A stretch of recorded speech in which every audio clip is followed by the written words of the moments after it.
In this first passage, the first paragraph starts by telling us that jazz faces an uncertain future. The second paragraph begins to tell us why. Because at the end of the millennium, Wynton Marsalis stopped releasing new music, and shortly thereafter, the big record companies followed suit. They stopped issuing any new music. And then it kind of tells why, because the record companies are saying that Marsalis is such a traditionalist that nobody wants to innovate. And Marsalis is just saying in the fourth paragraph, just, know your roots, young blood.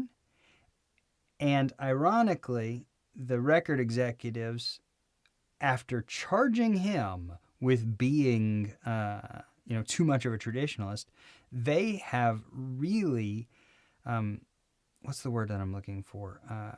Condemned jazz music to a total classicism because they're not issuing any new jazz.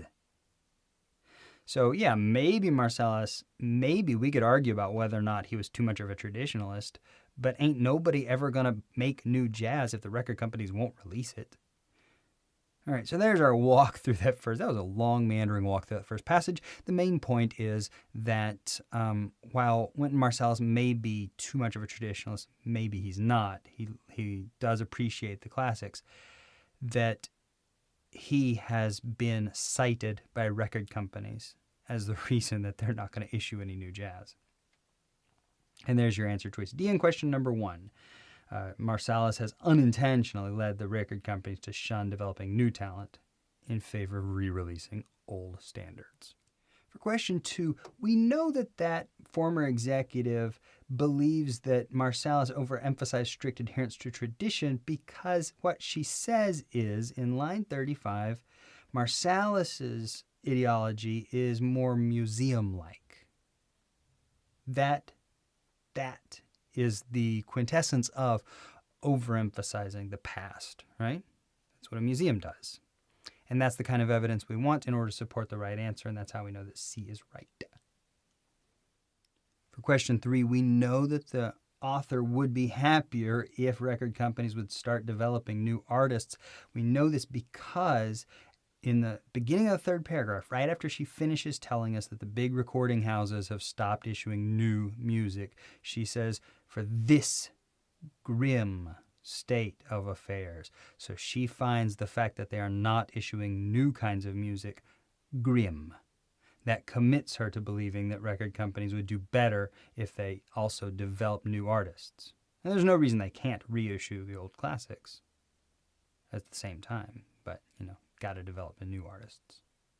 For number 4, look at how answer choice B mirrors the situation in the passage. In answer choice B, we are trying to create new hybrids that taste like the older classics.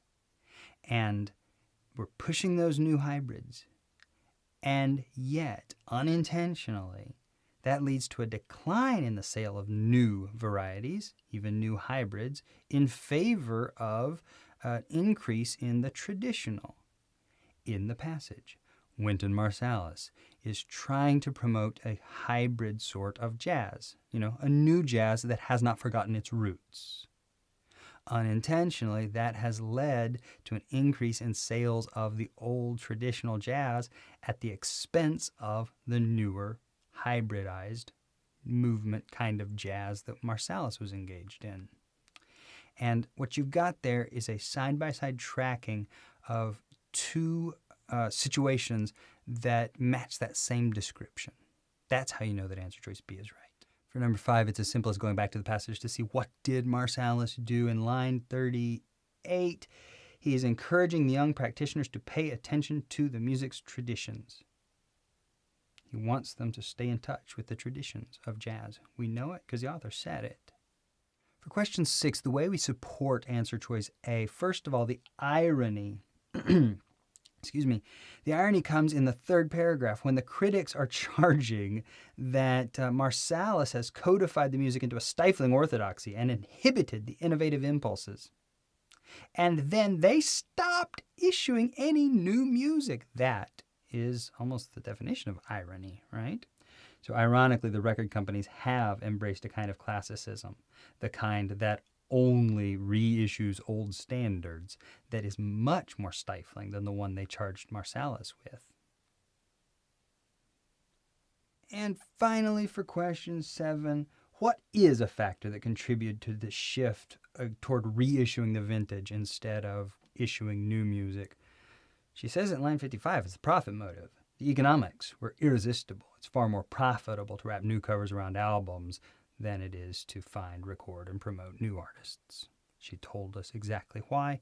That's how we know E is true. And that's the end of this first passage.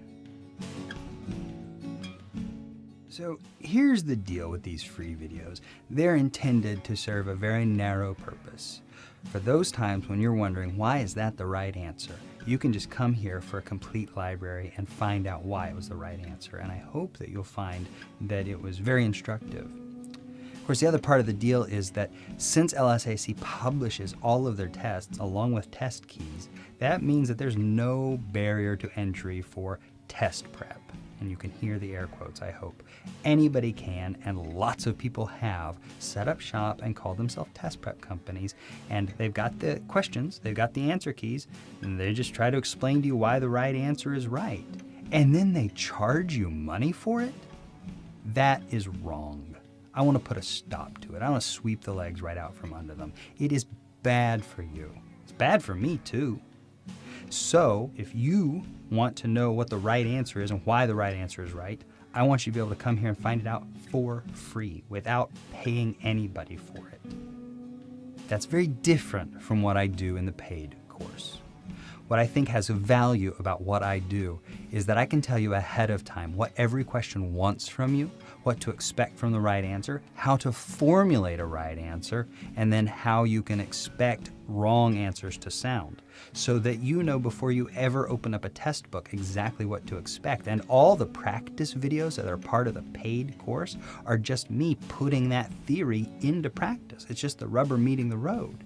In other words, I'm going to show you, based on what we've done before, how we're going to react when it comes up next time. And that bit, knowing what to do the next time you see something, that I think is worth paying for. And if you agree, I'd love to have you in the course. And if not, that's fine too. Don't pay anybody to explain why right answers are right. Just watch these for free. Enjoy.